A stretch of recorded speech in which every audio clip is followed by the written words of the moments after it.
Hello friends, मैं शालिनी पांडे स्वागत करती हूँ आपकी सभी के आपके अपने YouTube channel Shalini beyond study में। आज हम बात कर रहे होंगे जो हमारा मॉडल पेपर होगा। मॉडल पेपर हमारा 2 होगा, जो कि हमारा पेपर है fundamental of hearing impairment and audiological management. जो हमारा ये फर्स्ट ईयर का पेपर है। कुछ बच्चे इसी में अभी तक कंफ्यूज हैं कि मैम फर्स्ट ईयर और सेकेंड ईयर नहीं लिखती हैं, तो मुझे पता नहीं चल पाता कि मेरा सब्जेक्ट है या किसी और का है। ठीक है, तो उनके लिए हम बता दे रहे हैं कि ये फर्स्ट ईयर का सब्जेक्ट है। ठीक है, अगर आप एचआई फर्स्ट ईयर से डीएड कर रहे हैं तो ये आपका ही सब्जेक्ट है।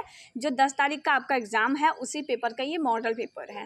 ठीक है, आप इसको बिल्कुल ऐसा मत समझ लीजिएगा कि यही पेपर आएगा, नहीं। ये बस एक मॉडल तैयार किया गया है कि इसी तरीके के इतने ही क्वेश्चन आपको ऑब्जेक्टिव मिलेंगे, इतने ही क्वेश्चन आपको वन लाइनर मिलेंगे। ये एक मॉडल तैयार किया गया है उस पेपर का। ठीक है, तो बिल्कुल कन्फ्यूजन के साथ मत पढ़िएगा, जो पढ़िएगा क्लियर पढ़िएगा मेरे साथ। और आप लोगों का बहुत बहुत धन्यवाद कि आप लोगों ने जो है हमें करीब 2000 सब्सक्राइबर हम बहुत जल्द हो जाएंगे। ठीक है, तो आप लोगों का साथ बना रहेगा, आप लोगों का सपोर्ट बना रहेगा, तो हम बहुत जल्द जो है 2000 सब्सक्राइबर तक पहुंच जाएंगे। ठीक है, तो चैनल को लाइक शेयर सब्सक्राइब करना मत भूलिएगा, क्योंकि आपका ये प्यार ही है जो मुझे आगे वीडियो बनाने के लिए मोटिवेट करता है। ठीक है, तो अपना ये प्यार बनाए रखिएगा। और आप सभी को कृष्ण जन्माष्टमी की ढेर सारी बधाइयाँ। अब हम बात करते हैं अपने पेपर के बारे में। तो हमारा ये फर्स्ट ईयर का पेपर है, जो मैंने पहले ही बता दिया।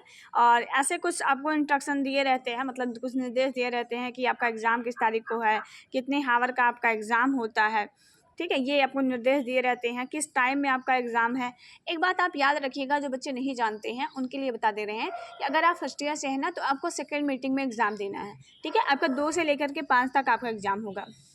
तो ये बात याद रखिएगा। पहले होता था ऐसा कि जो है वो फर्स्ट मीटिंग में फर्स्ट ईयर का, सेकंड मीटिंग में सेकंड ईयर का लेते थे, बट इस बार वो चेंज कर दिए हैं। इस बार फर्स्ट मीटिंग में जो हो रहा है वो सेकंड ईयर का हो रहा है, और जो सेकंड मीटिंग है 2 से 5 वाली, उसमें आपका एग्ज़ाम हो रहा है। तो बिल्कुल भी आप कंफ्यूज नहीं होइएगा, अच्छे से अपने एग्ज़ाम की तैयारी करिएगा। और ऐसे आपको 45 नंबर के पेपर देने हैं, मतलब जो आपका थ्योरी पेपर है वो 45 नंबर का है। ऐसे कुछ इंस्ट्रक्शन आपको पेपर में देखने को मिलेंगे, ये जनरल सी बातें हैं। अब बात करते हैं प्रश्नों पे। तो देखिए, पहले आपको 4 प्रश्न मिलेंगे जिसमें आपको ट्रू एंड फॉल्स बताने रहेंगे, कौन सा ट्रू है कौन सा फॉल्स है। तो ये मैंने कुछ क्वेश्चन लिखा भी है। पहला है, कोकलिया कान के मध्य भाग का भाग होता है। ये आपसे पूछा है पहला क्वेश्चन कि क्या कोकलिया जो होता है वो कान के मध्य भाग का भाग होता है। तो हम कहेंगे कि नहीं, ये बात गलत है। कोकलिया जो होता है वो कान के अंतः भाग का पार्ट होता है। ठीक है, तो ये गलत हो जाएगा। उसके बाद आपको दूसरा क्वेश्चन दिया गया है, वेस्टिबुला आवाज़ को सुनने का काम करता है। क्या वेस्टिबुला जो कान में पाया जाता है वो आवाज़ को सुनने का काम करता है? तो हम कहेंगे नहीं, ये बात भी बिल्कुल गलत है। वेस्टिबुला का काम शरीर के संतुलन को मेंटेन करना होता है, और ये वेस्टिबुला जो होता है वो कान के अंतः भाग में पाया जाता है। तो अगर ये कह रहा है कि इसका काम आवाज़ को सुनना होता है, तो हम कहेंगे नहीं, आप बिल्कुल गलत हैं। आवाज़ को सुनना नहीं, बल्कि शरीर के संतुलन को मेंटेन रखना वेस्टिबुला का काम होता है। अगला क्वेश्चन है, आवृत्ति को हर्ट्ज में मापा जाता है। ये लिखा गया है कि क्या आवृत्ति को हर्ट्ज में मापा जाता है? तो हम कहेंगे जी, बिल्कुल सही बोल रहे हैं कि जो आवृत्ति होती है, जो फ्रिक्वेंसी होती है, उसको हम हर्ट्ज में मापते हैं। अगला क्वेश्चन है, संवेदीय सावधानी में बीसी असामान्य तथा एसी सामान्य होता है। ये आपसे क्वेश्चन पूछा गया है। ये थोड़ा सा टफ क्वेश्चन हम इसको कह सकते हैं। तो सबसे पहले तो हम आपको थोड़ा सा ये समझा दें कि एसी और बीसी क्या होता है। ठीक है, एसी जिसे आप एयर कंडक्शन कहते हैं और बीसी जिसे आप बोन कंडक्शन कहते हैं। तो एसी का मतलब होता है एयर कंडक्शन। ठीक है, आप फुल फॉर्म भी याद रखिएगा, हो सकता है वो आपसे फुल फॉर्म भी पूछ लें। तो एसी का मतलब होता है एयर कंडक्शन। मतलब जैसे मान लीजिए आपका ईयर है, और यहाँ से आपका एक्सटर्नल ऑडिटरी कैनाल, उसके बाद ये आपका ईयर ड्रम हो जाता है, यहाँ से कुछ अस्थियाँ हैं इस तरीके से। मैं बहुत अच्छा नहीं बना पा रही हूँ, पर जैसा भी है, ठीक है, ये अस्थियाँ होती हैं।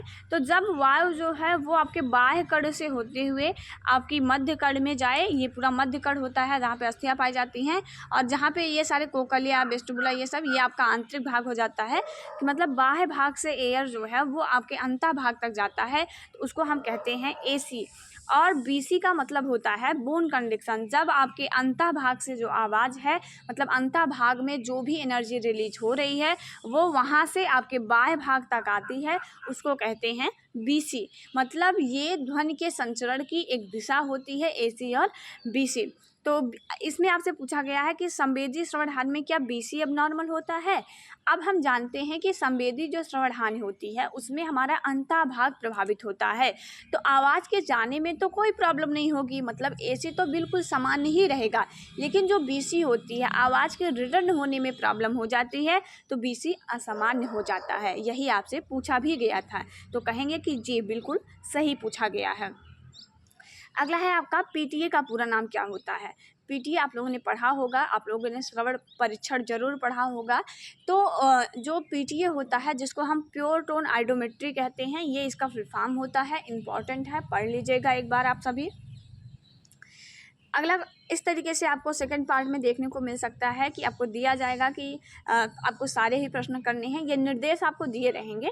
उसके बाद प्रत्येक प्रश्न के लिए आपको 1 नंबर निर्धारित किया गया है, मतलब आप एक क्वेश्चन करेंगे तो 1 नंबर आपको मिल जाएगा। इसमें आपको ऑब्जेक्टिव क्वेश्चन रहते हैं, मतलब आपको टिक लगाना रहता है कि कौन सा सही है कौन सा गलत है। जैसे आपसे पूछा है कि बताइए इसमें से जो आपको ये विकल्प दिए गए हैं 4, इसमें से कक्ष श्रवण यंत्र कौन है, मतलब कौन सा ऐसा श्रवण यंत्र है जो क्लासरूम में जहाँ बच्चे पढ़ते हैं वहाँ पे अप्लाई किया जाता है। तो क्या वो CIC होता है, और क्या वो BTE होता है, क्या वो पॉकेट लेवल होता है, या फिर वो लूप इंडक्शन होता है। तो हम कहेंगे जी बिल्कुल लूप इंडक्शन जो होता है उसी में हम जो होता है ये कक्ष में उपयोग किया जाता है, जबकि ये तीनों जो होते हैं वो इंडिविजुअल हियरिंग एड होते हैं। आप लोग मुझे कमेंट करके ज़रूर बताइएगा कि CIC और BTE का जो फुल फॉर्म होता है वो क्या होता है। प्रीवियस वीडियो मैंने जो आइडियोलॉजी पे बनाया हुआ था मैंने उसमें बता रखा था, ठीक है। तो एक बार मुझे कमेंट करके आप लोग ज़रूर बताइएगा। चलिए आगे बढ़ते हैं। तो अगला है ध्वनि तरंगे लगभग कितने मीटर पर मतलब पर सेकंड की गति से यात्रा करती हैं।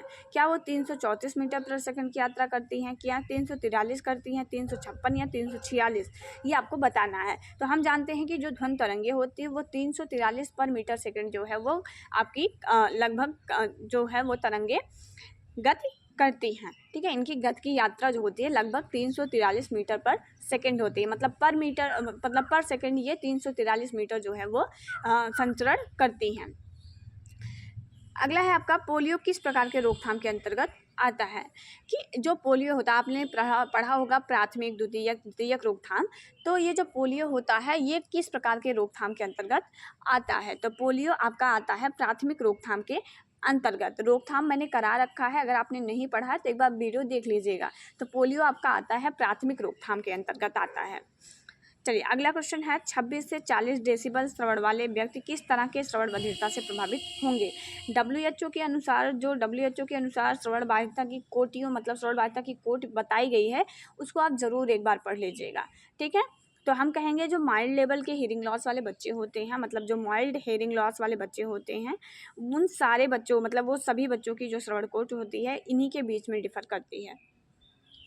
अगला है आपका मतलब अब आपका सेकंड खंड स्टार्ट होता है, मतलब थर्ड खंड है आपका, जिसमें आपको जो होंगे मतलब आपको इसमें 9 क्वेश्चन लगभग दिए गए हैं और आपको सारे ही प्रश्न करने रहते हैं, ठीक है। एक प्रश्न के लिए आपको 1 ही नंबर मिलेगा, इसमें 9 प्रश्न है, 9 प्रश्नों को आपको करना है। पहला है श्रवण बाधिरता को मुख्यतः कितने भागों में बांटा गया है। तो हम कहेंगे कि ये 5 भागों में बांटा गया है। अगला क्वेश्चन है, देखिए ये आपको जो है आपको ये आप वन शॉर्ट वाले क्वेश्चन कह सकते हैं, जहाँ पे आपको एक शब्द में जो है जवाब देना रहता है। अगला क्वेश्चन है पूर्व भाषा श्रवण दोष क्या होता है। तो जो भाषा विकसित होने से पहले जो श्रवण दोष उत्पन्न होता है उसे हम पूर्व भाषा श्रवण दोष कहते हैं। मतलब ऐसा श्रवण दोष जो जन्मजात होता है बच्चों में, जन्म से ही बच्चों में जो श्रवण दोष पाया जाता है, जिसमें बच्चे की लैंग्वेज का डेवलपमेंट हुआ नहीं रहता है और बच्चा हियरिंग लॉस जो है मतलब बच्चे की सुनने की क्षमता वो ख़त्म हो जाती है। मतलब बच्चा पैदा हुआ है और अगर जन्म से ही वो श्रवण बाधित रहता है तो उसकी लैंग्वेज का बिल्कुल भी डेवलपमेंट नहीं हुआ रहता है। तो ऐसे ही बच्चों को हम कहते हैं भाषा पूर्व श्रवण मतलब पूर्व भाषा श्रवण दोष, कि बच्चे की लैंग्वेज के डेवलपमेंट होने के पहले के श्रवण दोष को हम पूर्व भाषा श्रवण दोष कहते हैं। अगला है कान के मुख्यतः कितने भाग होते हैं, वो आपको उसके नाम लिखने हैं। तो कान के मुख्यतः 3 भाग होते हैं। पहला है बाह्य भाग, ठीक है, आप इसको ठीक कर लीजिएगा, थोड़ा टाइपिंग मिस्टेक है। तो ये होता है आपका बाह्य भाग, दूसरा होता है मध्य भाग और तीसरा होता है अंतः भाग। तो ये कान के 3 मुख्यतः भाग होते हैं। अगला है जो पेरिलिम द्रव होता है वो कान के किस भाग में पाया जाता है, ठीक है। तो ये आंसर इसका लिखा गया है कि जो पेरिलिम द्रव होता है वो मध्य भाग के जो स्कैला टिम्पैनिक ट्यूब और स्कैला वेस्टिबुलर जो ट्यूब होती है, मतलब कान के मध्य भाग में जो स्कैला टिम्पैनिक और स्कैला वेस्टिबुलर जो ओवल विंडो और राउंड विंडो के बीच में ये जो पाया जाता है, ओवल विंडो में जो आपका स्कैला टिम्पैनिक और राउंड विंडो में जो आपका स्कैला वेस्टिबुलाई पाया जाता है, उसी में आपका एक द्रव पाया जाता है जिसे हम पेरिलिम द्रव कहते हैं। ये आपका कान का जो मध्य भाग होता है उसमें ये गलत लिखा गया है, कान के अंता भाग में पाया जाता है। ठीक है, आप इसको सही कर लीजिएगा। कान के अंता भाग में पेरिलियम द्रव पाया जाता है। देखिए जो आपका अंता भाग होता है ना, वो पूरा द्रव से भरा रहता है। ठीक है, वो द्रव से भरा रहता है। जैसे मध्य भाग में अस्थियां पाई जाती हैं, वैसे कान के अंता भाग में पूरा द्रव भरा रहता है। तो ये जो आपका होता है पेरिलियम द्रव, ये कान के अंता भाग में जहाँ पे कोकलिया होता है, कोकलिया में दो तरह के विंडोज होते हैं, ओवल एंड राउंड विंडो। तो जो ओवल विंडो होता है उसमें स्कैला टेम्पैनिक होता है, और जो राउंड विंडो होता है उसमें स्कैला वेस्टिबुलाई होता है। और इन्हीं दोनों के बीच में, इन्हीं दोनों ट्यूब के बीच में एक द्रव पाया जाता है जिसे हम पेरिलियम द्रव कहते हैं। तो याद रखिएगा, इंपॉर्टेंट है आपके लिए।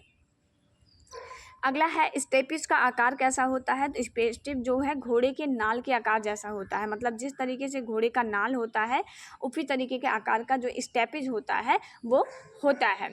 स्टेपिज आप जानते हैं कि पूरे शरीर की सबसे छोटी हड्डी होती है जो कि हमारे मध्य भाग में पाई जाती है। अगला क्वेश्चन है ध्वनि के संचरण के लिए मतलब किस माध्यम में सबसे अच्छा होता है ध्वनि का संचरण।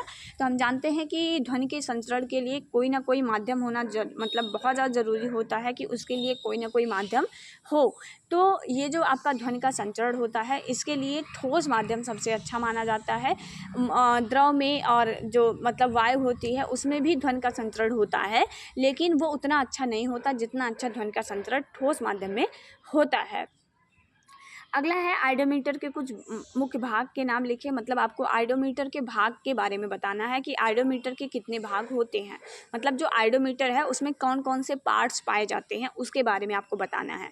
पढ़ना आपको पूरा ही सिलेबस पड़ेगा। अगर आपको कोई ये कह दे कि जो है आप जो है पूरा सिलेबस मत पढ़िए, तो ये बिल्कुल गलत होगा। आपको जो क्वेश्चन दिए गए हैं 10-12 क्वेश्चन, वो पूरे सिलेबस को देख करके उसमें से जो निचोड़ निकल रहा है, जो प्रीवियस ईयर है उससे मिला करके बहुत मेहनत से वो लॉन्ग टाइप के क्वेश्चन बनाए गए हैं आपके लिए। तो आप लोग लॉन्ग टाइप के क्वेश्चन को अच्छे से प्रैक्टिस करिएगा।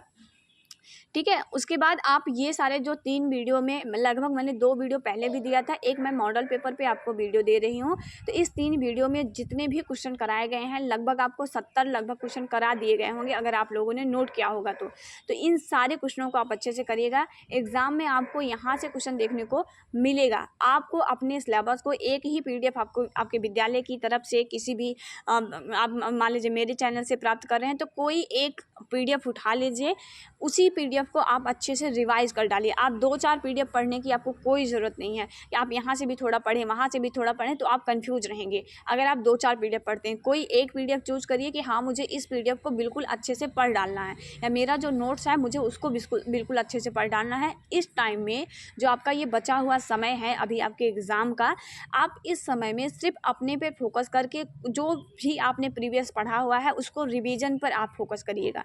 कहीं अदर से कुछ भी एक्स्ट्रा मटेरियल अब आप पढ़ने की कोशिश मत करिएगा। कहीं पे अगर MCQ कराया जा रहा है, वो किसी भी चैनल का करवाया जा रहा है, तो MCQ आप कर लीजिएगा। क्योंकि अगर आप MCQ नहीं निकाल पा रहे हैं, खुद से नहीं बना पा रहे हैं, तो आप वहाँ से MCQ टाइप क्वेश्चन करिएगा। लॉन्ग टाइप के क्वेश्चन जो आपको दिए गए थे उसके प्रैक्टिस करिएगा और अपना ही नोट्स पढ़ने का प्रयास करिएगा। अब कहीं से किसी भी प्रकार के नोट्स के चक्कर में मत पड़िएगा आप लोग। ठीक है, तो मेरी बात अगर आपको अच्छी लगती हो तो इसी बात पे लाइक कर दीजिएगा और अच्छे से अपनी प्रिपरेशन करिएगा। अब हम बात करते हैं आइडोमीटर के भाग के बारे में कि आइडोमीटर के भाग कितने होते हैं। तो पहला आपका होता है पावर स्विच। मतलब आइडोमीटर में एक पावर स्विच लगी होती है जहां से हम ऑन ऑफ करते हैं। आइडोमीटर में हेडफोन्स होता है जो बच्चे इस्तेमाल करते हैं, बच्चे के कान पे लगाया जाता है। बोन वाइब्रेटर होता है जो बच्चे के जो हेडफोन होता है उसी में बोन वाइब्रेटर लगा होता है। उसके बाद फ्रिक्वेंसी डायल होता है। ठीक है, ये फ्रिक्वेंसी डायल आपका होता है, फ्रिक्वेंसी डायल इसमें होता है। उसके बाद आपका इंटेंसिटी कंट्रोल स्विच होता है जहाँ से आप तीव्रता को मेंटेन करते हैं। उसके बाद आपका इंटरप्टर स्विच होता है, ठीक है, बिजली जा रही है या नहीं जा रही है तो वो उसको इंडिकेट करता है कि बच्चे तक आवाज़ क्लियर जा रही है नहीं जा रही है। उसके बाद मास्किंग स्विच होता है और यूवी मीटर होता है, ठीक है। उसके बाद आपका क्या रहता है, पेशेंस रिस्पांस स्विच होता है। तो ये आपकी कुछ चीज़ें होती हैं, ठीक है। ये आइडोमीटर के कुछ पार्ट्स होते हैं जो आपको यहाँ पे दिया गया है। डिटेल में आइडोमीटर करा रखा है, एक बार आप पढ़िएगा। उसके बाद आपका यफ़े होता है। यफ़े का पूरा नाम क्या होता है, मतलब SFA होता है, इसका पूरा नाम आपसे पूछा गया है। इसको कहते हैं साउंड फील्ड आइडोमेट्री। आपसे ऐसे ही जो कि आपके नोट्स में दिए गए होंगे, मतलब जो आपके सिलेबस में दिए गए हैं वहीं से फुल फॉर्म आपको इसमें पूछा जाएगा। कोई 1-2 फुल फॉर्म ही पूछे जाएंगे आपसे, ठीक है। तो जितना फुल फॉर्म आपको दिया गया है 2-3 वीडियो में, बस उतना कर लीजिएगा। फुल फॉर्म आपके लिए इस पेपर के लिए, आइडियोलॉजी के इस पेपर के लिए उतना फुल फॉर्म आपके लिए सफिशिएंट रहेगा, बाहर का कोई नहीं आता है। अगला है CI का फुल फॉर्म क्या होता है, जिसे आप शॉर्ट फॉर्म में CI कहते हैं, वैसे आप कोकलिया इम्प्लांट कहते हैं। जो छोटे बच्चे, जो नवजात बच्चे होते हैं उनका किया जाता है। तो इस तरीके के कुछ 9 क्वेश्चन जो थे वो आपको दिए जाएंगे। अब अगर हम इसमें बात करते हैं तो ये आपका चौथा सेक्शन जिसमें होता है, जिसमें आपको कोई 4 प्रश्न दिए जाएंगे, ठीक है। मतलब आपको टोटल 6 प्रश्न दिए जाएंगे, आपको कोई 4 ही प्रश्न करने रहेंगे और हर एक प्रश्न आपके 3 नंबर का रहेगा। तो कुल मिला के आपको ये 12 नंबर का आपका सेक्शन ये बनता है। इसमें ये क्वेश्चन दिया गया है, ठीक है। आप लोग अपनी प्रैक्टिस करिएगा, आपको बिल्कुल पढ़ा दिया गया है, बस आपको अपनी प्रैक्टिस करना है। आपको इस पे अपने जवाब स्वयं से लिखने हैं। अगला है, मतलब क्वेश्चन है सुनने का महत्व क्या होता है, मतलब अगर बच्चा सुन रहा है तो उसके क्या क्या बेनिफिट्स हो सकते हैं। अतिचालकता श्रवण दोष क्या होती है, उसके क्या कारण होते हैं। एक बात मेरी याद रखिएगा, कुछ बच्चे जो पूछ रहे हैं कि जो ये वाले क्वेश्चन हैं 3 नंबर के, ये मैं कितने पेज में लगभग लिखूँ, तो हम आपसे कहेंगे कम से कम 1 से 1.5 पेज आप इसको दीजिएगा। इससे ज़्यादा आप बिल्कुल इसको देने का प्रयास मत करिएगा, ठीक है। 3 नंबर के क्वेश्चन के लिए अगर आप 1.5 पेज लिख देते हैं तो वो बिल्कुल आपके लिए सफिशिएंट रहेगा, ठीक है। इससे ज़्यादा अगर आप लिखते हैं तो फिर आप अपने ही टाइम को लॉस करेंगे, ठीक है। आपको आगे भी क्वेश्चन करना है। लॉन्ग टाइप के क्वेश्चन में आप जितना पेज लिख सकते हैं 5, 6, 7 आप लिख दीजिए, कोई दिक्कत नहीं है। लेकिन यहाँ पे आप अपना टाइम अगर लगा रहे हैं कि आप एक क्वेश्चन को करने पे आपको बहुत नॉलेज है, आप 4-4 पेज भर दे रहे हैं, तो वो आपके लिए बिल्कुल ही निरर्थक माना जाएगा। 1.5 पेज आपके लिए सफिशिएंट रहेगा मेरे हिसाब से। अतिचालकता श्रवण दोष के कारण पूछा गया है। भाषा पूर्व तथा भाषा पश्चात श्रवण दोष का क्या प्रभाव हो सकता है, ये क्वेश्चन है, ठीक है। इस तरह से कुछ 6 क्वेश्चन आपको दिए जाएंगे इस सेक्शन में। आपको कोई 4 क्वेश्चन करने रहेंगे, जैसे श्रवण बाधिता का रोकथाम वो आपसे पूछ सकते हैं। जो श्रवण मतलब प्रशिक्षण के चरण होते हैं, मतलब स्पीच ट्रेनिंग के जो चरण होते हैं उसको आपसे पूछ सकते हैं, ठीक है। उसके बाद आपका किन्हीं एक श्रवण जो प्रशिक्षण होते हैं उनके वर्णन करने के लिए आपसे कह देंगे कि कोई एक श्रवण जो परीक्षण हो उसका नाम लिखिए या उसके बारे में आप डिटेल में समझाइए। तो 1.5 पेज लिख दीजिएगा, बिल्कुल सफिशिएंट है। अगला क्वेश्चन जो हमारा बनता है वो है निम्नलिखित में से किन्हीं एक मतलब आपको इसमें क्या किया जाता है, देखिए 2 प्रश्न आपको दिए जाएंगे, एक ही प्रश्न करना है और एक ही प्रश्न के लिए आपको 8 नंबर मिल जाएगा, ठीक है। तो इसमें आप लिख सकते हैं 4 पेज, 6 पेज, 7 पेज आप लिख दीजिए, ठीक है। बस इतना भी मत लिखिएगा, 6 पेज तक अगर आप लिखते हैं इतनी, इसके लिए अगर आप 6 पेज पूरा मतलब क्लियर करते हैं 6 पेज में अपने पूरी थॉट को, तो वो आपके लिए सफिशिएंट रहेगा। 8 नंबर के क्वेश्चन के लिए 6 पेज लिखना बिल्कुल सफिशिएंट है आपके लिए। पर हाँ, इतना तो आपको लिखना ही पड़ेगा, 5 से 6 पेज आपको लिखना ही पड़ेगा इसमें, ठीक है। तो अच्छे से आप लोग अपनी तैयारी रखे रहिएगा। अगला है विविध प्रकार के श्रवण यंत्र, मतलब जो श्रवण यंत्र होते हैं उनके स्पष्ट कीजिए, उनकी देखभाल रख रखाव आप कैसे करेंगे उसका वर्णन आपको करना है। 2 क्वेश्चन दिए गए हैं, कोई भी एक क्वेश्चन जो आपको आ रहा हो वो आप करिएगा। यहाँ पे कुछ लोग क्या गलती करते हैं कि उनको श्रवण यंत्र कुछ श्रवण यंत्र के नाम पता है तो वो श्रवण यंत्र के नाम लिख देंगे, ठीक है। उसके बाद मान लीजिए उनको रख रखाव नहीं पता है श्रवण यंत्र का, तो वो इसको छोड़ देंगे और श्रवण क्षतिग्रस्तता की उनको परिभाषा पता है या उसका वर्गीकरण पता है तो इसको कर देंगे, मतलब आधा क्वेश्चन इसको करेंगे आधा इसको कर देंगे और वो सोचेंगे कि एग्जामिनर जो है मतलब वो उनको नंबर दे देगा। तो ऐसा बिल्कुल नहीं है, वो किसी एक क्वेश्चन को उठाएंगे, उसी पे आपको आपने जो लिखा है उसके हिसाब से नंबर दे देंगे, ठीक है। अगर आपने दोनों लिख दिया है ना तो उसका कोई मतलब नहीं होगा, वो किसी एक को ही चेक करेंगे, ठीक है। तो इसके लिए हमें क्या करना है कि हमें कोई एक ही क्वेश्चन करना है। हमें पहला आ रहा है तो पहला करिए, दूसरा आ रहा है तो दूसरा करिए। हमें जो क्वेश्चन करना है वो हमें क्लियरली करना है, ठीक है। आप दोनों क्वेश्चन को बिल्कुल करने का बिल्कुल भी प्रयास नहीं करिएगा, वरना आपका एक ही क्वेश्चन चेक होगा और आप किसी एक क्वेश्चन पे ही नंबर पाएंगे। आधा लिखा है तो आधे नंबर पे देकर वो रुक जाएंगे, ठीक है। तो आप ऐसी गलती नहीं करिएगा। अगला है आपका, जैसे आपका उसमें भी आपका जो है एक 8 नंबर का क्वेश्चन आएगा, एक 7 नंबर का आपका क्वेश्चन आएगा। अगर हम बात करते हैं जैसे ऑडियोग्राफ क्या होता है, श्रवण परीक्षण की कोई 2 विधियां बताइए जिनमें ऑडियोग्राफ के माध्यम से परीक्षण किया गया हो। ठीक है, तो आपको ऑडियोग्राफ जानना है क्या होता है, और ऑडियोग्राफ के माध्यम से कुछ टेस्ट होते हैं उनके बारे में आपको जानना है। ठीक है, वो आपको लिखना है यहाँ पे। उसके बाद श्रवण विज्ञान किसे कहते हैं, मतलब जो आइडियोलॉजी है वो क्या होती है, और ध्वनि के भौतिक तथा रासायनिक गुण लिखिए। जो आपका पहला यूनिट है वहीं से ये क्वेश्चन बना हुआ है, प्रीवियस ईयर में पूछा गया है। मैंने ये चारों क्वेश्चन प्रीवियस ईयर से ही लिया गया है।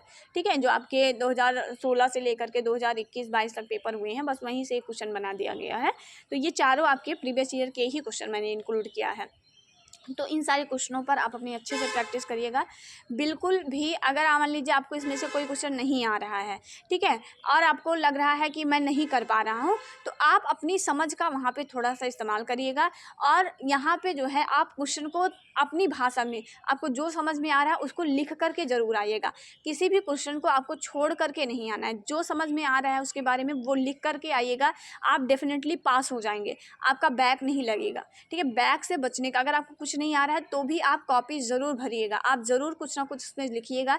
ब्लैंक कॉपी छोड़ करके मत आइएगा, क्योंकि उसमें आपका बैक लग सकता है। लेकिन अगर आप कुछ भी लिख के आते हैं तो हो सकता है कि उसको वो आपको इतना नंबर दे दें कि आपका बैक ना लगे।